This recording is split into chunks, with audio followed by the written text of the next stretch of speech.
Hi everybody, this is Matt. Thanks for watching and welcome back. One of you viewers asked me a question regarding a firearm for your elderly mother. She lives at home. You wanted something for home defense. She's 78. She has some weakness in her hands and she has some arthritis. So you're wondering what kind of recommendations that I would make for something like that. Well, you know what? That is a great question because there are many people out there that have elderly parents that they care about, that they want to make sure that they can protect themselves inside of their homes. Now, back when I grew up, which was a long time ago, it didn't matter where we went. I grew up in small town Iowa, out in the country, and it didn't matter where we went.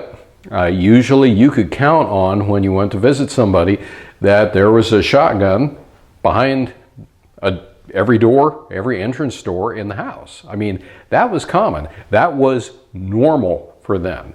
And my mother, before Mom passed away at 86, Mom carried concealed for a very long time. We're talking decades. But eventually she got into the same situation where she had arthritis. She had problems with her hands, really shaking badly at times, and it got to the point where she could not pull the trigger on a revolver. So what did Mom do? Well, I know that there are some people out there that would laugh at this, but the Ruger Mark III. Actually, I think what Mom had was a Ruger Standard. 22 caliber. Mom could grab this, do a pinch grip on it to cock it, and she would have no problem pulling the trigger. So this worked just fine for my mother. However, Mom was a pretty smart cookie, and so she also had a shotgun basically placed at each door, and the shotguns that Mom chose were generally 410s because Mom knew that she couldn't really stand the recoil of something like a 12 gauge. And I remember specifically one shotgun that she had that was a Savage, I want to say, where it was a single shot 410 that had a single shot 22 LR rifle round above that. But Mom knew that she would have a problem with recoil, so she chose 410.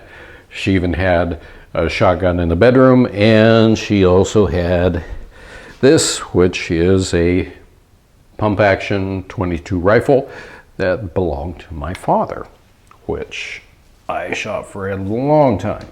So when it comes to an elderly parent, why don't you take them to a gun shop and have them just simply check things out and see if something like this can work for them, if they can hold it, get a good grip on it, if they can go ahead and rack that slide with no problem to put a round in the chamber.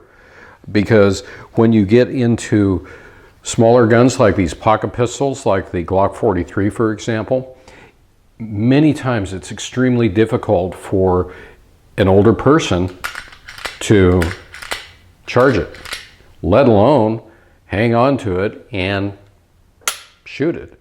So that's why I tend to recommend coming over with a grip like this and then doing that. But even then, if somebody has arthritis, it can create a problem. So take them to a gun shop. Chances are they'd really like it.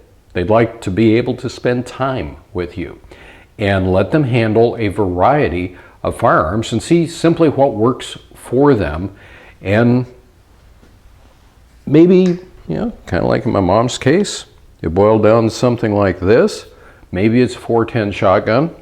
Maybe it is something based on, say, an AR design, but it's in a pistol cartridge, so recoil is not that big of a deal.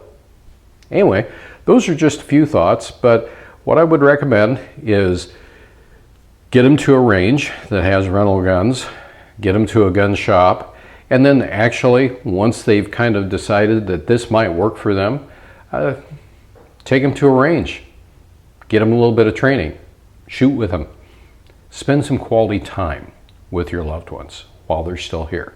Because once they're gone, trust me, it's too late. So anyway, I hope that gives you some ideas.